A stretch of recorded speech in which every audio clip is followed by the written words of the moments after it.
Good morning. I'm going to make this video short, sweet, and I'm going to get right to the point.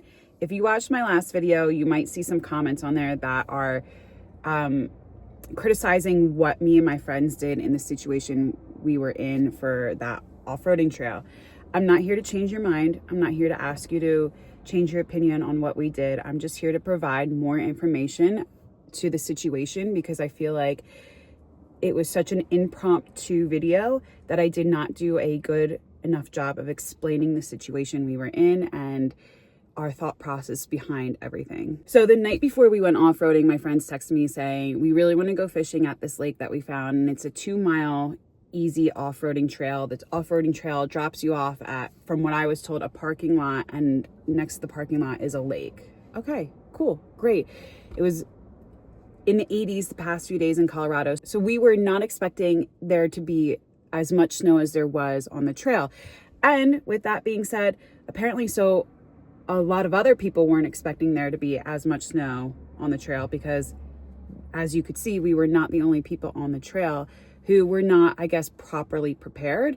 And again, I don't feel like that's a fair statement to us either, because I do feel like we were prepared for what we were expecting. So when we got on the trail, as you could see in the footage, it's not that remote.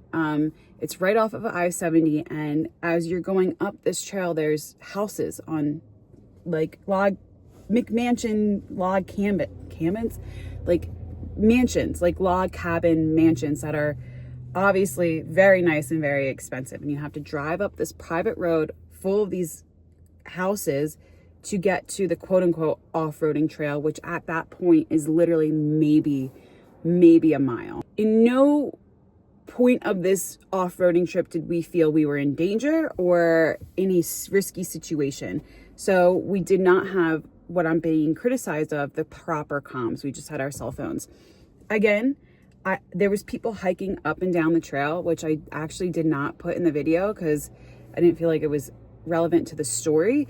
And there was cars moving up and down this trail. So I did not feel like we were in a remote situation enough to be like, we need walkie-talkies and comms.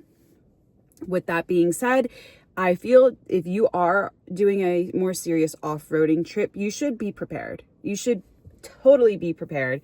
But again, at no point did we feel that we were in a remote enough area or in an extreme enough adventure to have comms. So as you could see, we make our way up the trail and the snow's deep. We were not expecting the snow to be this deep. We were really expecting there to be more snow melt, which is silly. We live in Colorado. You know, we all know the snow doesn't melt till like maybe June. And it was just a spur of the moment thing. So as you can see, we get up the trail and we pass the Subaru, and the Subaru informs us that there's 4 cars. There's 4 different cars with 4 different groups of people that are digging one car out. And they say, the trail's blocked, you have to turn around. Okay. All right, cool. There, whatever. So it's me and my other truck full of 2 guys. I, again, was not prepared in my shoe wear. I really thought that the snow wouldn't be that deep, so I just had sneakers on. So I say to my guys, you guys go up, scout it out. I will stay back just in case something weird happens. I know I'm able to get out and get to the main road in case somebody up in the front of the trail needs help, in case I need to turn around and go grab more manpower, more help. I can do that. I know I could turn around and get off of this trail if I have to. And the boys were like, cool, we're going to go scout it out. We're going to go see what the deal is. Awesome. Amazing. So that's where you see me sitting in the car talking about wind and pine trees and silly little facts that I learned on CBS Sunday morning. And I'm there for, I don't have this all, but I'm there for a solid 20 minutes and the boys are gone. Like they're out. And at one point I think I say, like, I hope they didn't get stuck. It's been a while. Like I'm getting a little concerned.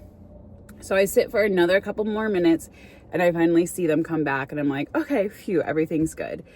Again, I cut out a lot of the dialogue between me and my friends, but basically there was one 4Runner stuck and there was 3 other cars that digging out the 4Runner. The 3 other cars were not stuck.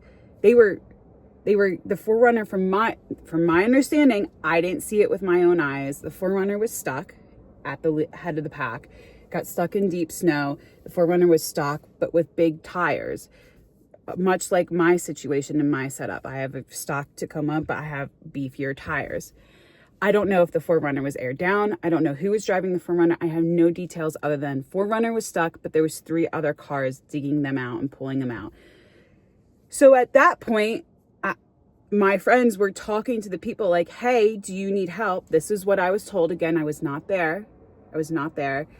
And they're like, no, we're fine. And it was kind of a narrow trail and there was lots of snow. So if we went up to them and tried to dig them out when there was 3 other cars already pulling and digging out the 4Runner, it's like we would have just been taking up space. And we all decided as a group, like, that collectively, like, probably wasn't the best thing to do.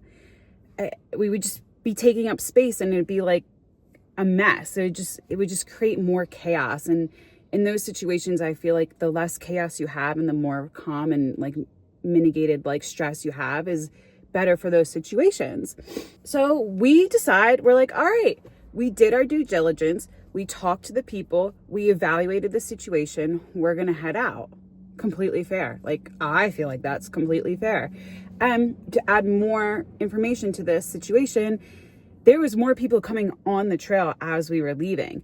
And of course, like, we informed them like, hey, it's blocked. There's people stuck. From that point, I don't know what those people did. I gave them the information that we had and I let them make their own decisions. So they might have gone up and checked out if those people needed additional help too. I don't know. With all this being said, I completely agree with the comments. You should be properly prepared and you should help people when they're stuck. I completely agree. I've done rescue missions on off-roading trips before. I've been rescued off-roading before, and that is the right etiquette to do. And I want everybody to know I will 100% help people if they need help. I'm not going to sit here and just watch somebody like get stuck and struggle. Absolutely not. I mean, absolutely not. But at the same point, when I'm told we're not needed and this situation is being handled, I'm also going to not take up space and cause additional stress, if that makes sense. So I just wanted to clear the air. And again, you can criticize me. You can talk how horrible my driving is, how I'm a joke, how I'm pathetic, how I'm like a joke to be called an off-roader. Go ahead. I'm not here to change your mind.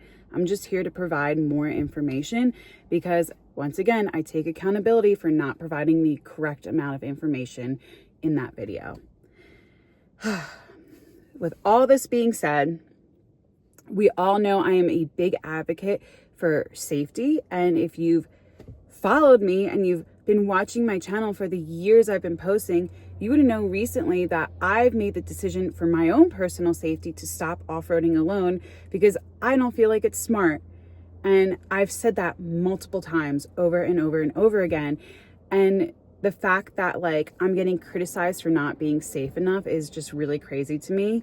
When the trail was literally not remote, it was maybe, I think it was like even less than 2 miles. I think it was like 1.7 or 1.4 miles long. And if I had to, I felt like I could walk out and get help. But yeah, I'm a very big advocate for safety. Okay, I'm hopping in here because I got a call when I was recording this video and it cut out the audio and corrupted the second half of this video. But basically it's just me saying, I'm really sorry for my actions and I'm sorry that I have to make this video and I'm sorry that my actions didn't advocate or show who I am as a person. I'm not really sure how to word that exactly, but like, I just feel like this wasn't a good reflection of like what I would do in a more serious situation and how my thought process was. So again, I'm sorry. And I would never, ever, ever, ever just leave somebody stranded on the trail.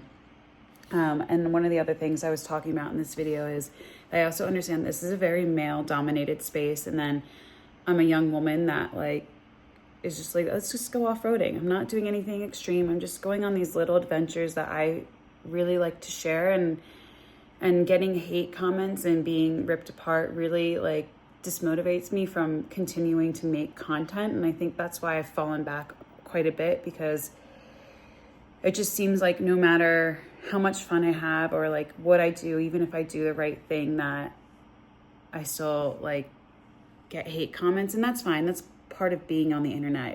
It just sucks. You know what I mean? That's really it. And I want to say thank you to all my constant supporters who have been here throughout the years and like have continually supported my journey. And like you guys personally have given me the motivation to keep going, because it's your nice supportive comments that like are like, yeah, like, you know what, keep going, girl, like you do you.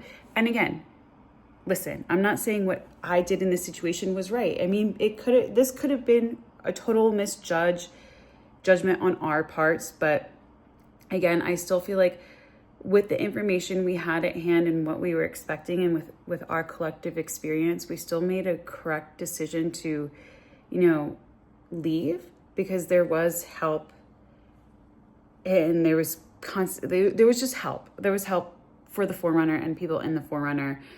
And again, I could be completely wrong, and I take accountability for that.